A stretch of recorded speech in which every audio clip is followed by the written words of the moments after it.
준신축에 3룸에 엘리베이터 있는 중간층에 이런 물건만 찾지 마시고 다양하게 시야를 넓혀서 검색을 해보시길 바라겠습니다.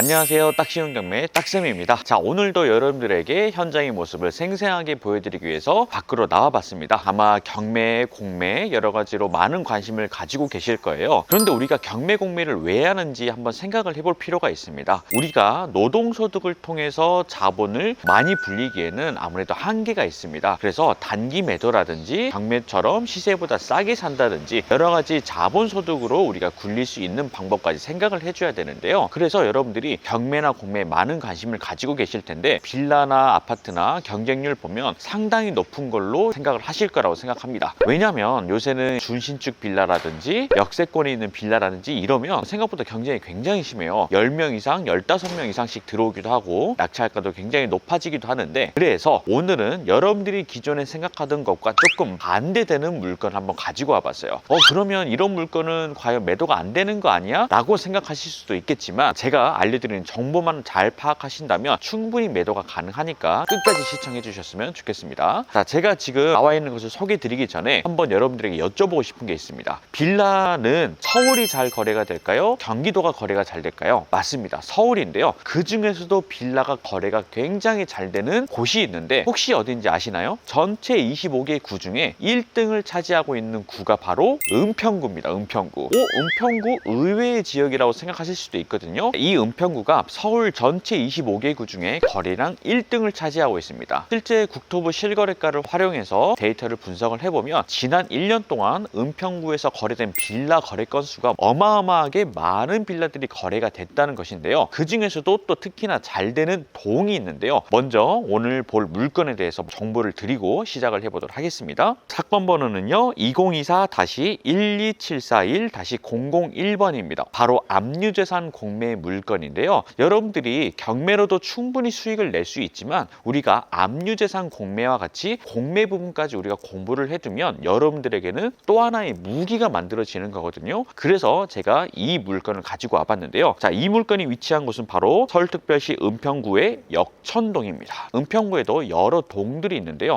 역천동, 응암동, 또 구산동, 가련동 등등등 있는데 이 중에서도 바로 이 역천동이 은평구 내에서도 거래량 1등을 찍고 있습니다. 실제 은평구 전체 2,600건 중에 460건 정도가 역천동에서만 거래가 이루어졌는데요. 그만큼 지금 이 역천동은 빌라들이 굉장히 많이 밀집해 있다 보니까 거래량으로도 나타나는 걸로 체크가 되고 있습니다. 그러면 우리가 경매를 하든 공매를 하든 이왕이면 단기 매도를 할 때 수요가 탄탄하게 받쳐주는 이런 동네를 골라서 공략하는 것도 좋은 방법이겠구나 라는 거를 팁으로 여러분들이 알아가셨으면 좋겠습니다. 자, 그래서 오늘은 남들이 쳐다보지 않는 압류재산 공매 부분에 대해서 설명을 해드리려고 합니다. 여러분들 아마 탱크옥션이나 여러 가지 유료 옥션 사이트를 활용하실 텐데 임차인의 대항력 유무라든지 소유자 점유 유무라든지 이런 게 자동으로 시스템적으로 나오게 되어 있거든요. 근데 이것만 보고 그냥 입찰을 했다가 잘못해서 우리가 권리분석적으로 하자가 생겨서 미납 사례가 나오는 경우도 종종 있거든요. 그래서 여러분들이 탱크옥션이나 유료 옥션지를 믿는 게 아니라 내 스스로 권리 분석을 할 줄 아셔야 돼요. 압류재산 공매에서는 탱크옥션이나 유료 옥션 사이트에서 별도로 권리 분석을 해주는 시스템이 정비가 되어 있지 않습니다. 그 말은 우리가 직접 권리 분석을 할 줄 알아야 된다는 건데요. 압류재산 공매에서는 바로 이 재산명세서라는 문서를 통해서 권리 분석을 하게 됩니다. 이 재산명세서는 여러분들이 기존에 경매를 배울 때 내용이 좀 다르게 나와 있다 보니까 익숙치 않을 수 있어요. 하지만 여러분들이 간단한 봐야 될 포인트들만 알면 충분히 권리 분석할 수 있거든요. 현재 이 물건의 재산명세서를 확인해 보면 임차인 신고 내역이 전혀 없게 나옵니다. 자, 그러면 이 물건은 소유자가 살고 있구나 라고 우리가 체크할 수가 있겠죠. 여기서 권리 분석 하나 잘 보면 권리 분석할 때 대항력 유무를 판단하는 건데 이 대항력이라는 것은 임차인이 가지는 것이지 소유주가 가지는 것은 아니기 때문에 권리 분석적으로 문제가 없습니다. 자, 그 다음에 경매나 압류재산 공매는 기본적으로 소멸주의의 원칙을 가지고 있어요. 말 말소기준 권리를 찾고 그 말소기준 권리와 함께 나머지 모든 세금과 권리들은 삭제된다. 세금도 우리한테 따라오지 않는다. 즉, 이 물건은 권리상 안전한 물건이다 라고 생각하시면 됩니다. 자, 그러면 어떤 물건인지 한번 이동을 해보면서 체크를 해보고 나머지 이 물건의 특징과 장점에 대해서도 설명을 해드리도록 하겠습니다. 현재 우리 물건은요 501호예요. 501호? 와, 그러면 이제 경매하시는 분들은 생각하시는 게 있죠. 바로 뭘까요? 5층이야.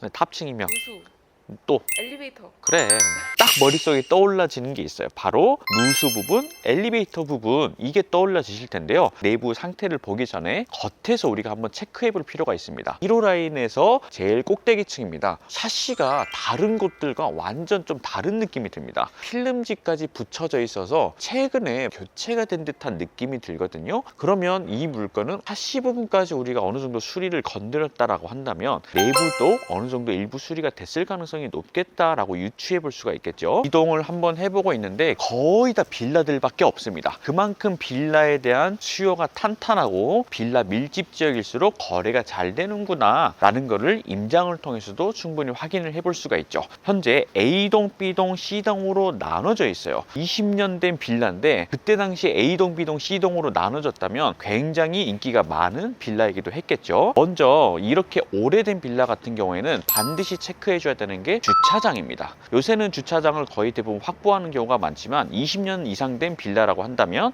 어떨까요? 주차가 안 될 수도 있거든요. 어떤가요? 이렇게 주차장이 잘 돼 있어요. 지정 주차까지 할 수가 있습니다. 각 세대당 한 대의 주차 대수를 모두 다 확보하고 있어요. 우리가 신축급의 빌라가 아니라 하더라도 인프라나 이런 것들은 굉장히 탄탄하게 잘 잡혀 있다는 것을 체크할 수가 있겠죠. 그래서 오래된 빌라라 하더라도 주차장이 잘 확보가 돼 있다고 한다면 이것도 굉장히 매력적인 물건으로 다가올 수 있겠다라는 것을 임장을 통해서 확인을 해봤습니다. 지금 우편함이 비어져 있습니다. 점유 의무를 체크하는 하나의 팁이 바로 이 우편함 체크죠. 만약에 우편물이 없다라고 한다면 여기에는 사람이 현재 거주하고 있겠구나 라고 생각하시면 될 것 같습니다. 아쉽게도 엘리베이터는 없네요. 자, 5층입니다. 가보겠습니다. 지금 손잡이 부분이 지금 교체가 돼 있고요. 여기 보면 초인 정도 어때요?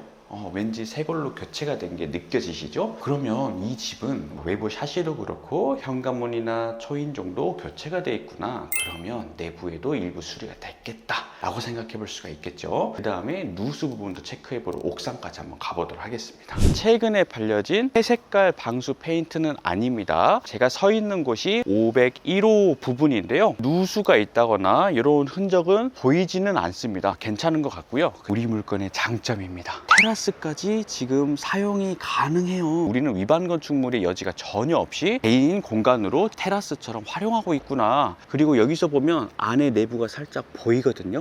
수리가 좀 된 것 같습니다. 샤시도 체크가 되고요. 여기를 옥상 방수 페인트를 별도로 따로 하신 것 같아서 이 정도면 굉장히 준수한 부분이구나. 5층이지만 이렇게 장점이 있기 때문에 너무 큰 매력이 느껴지고 있습니다.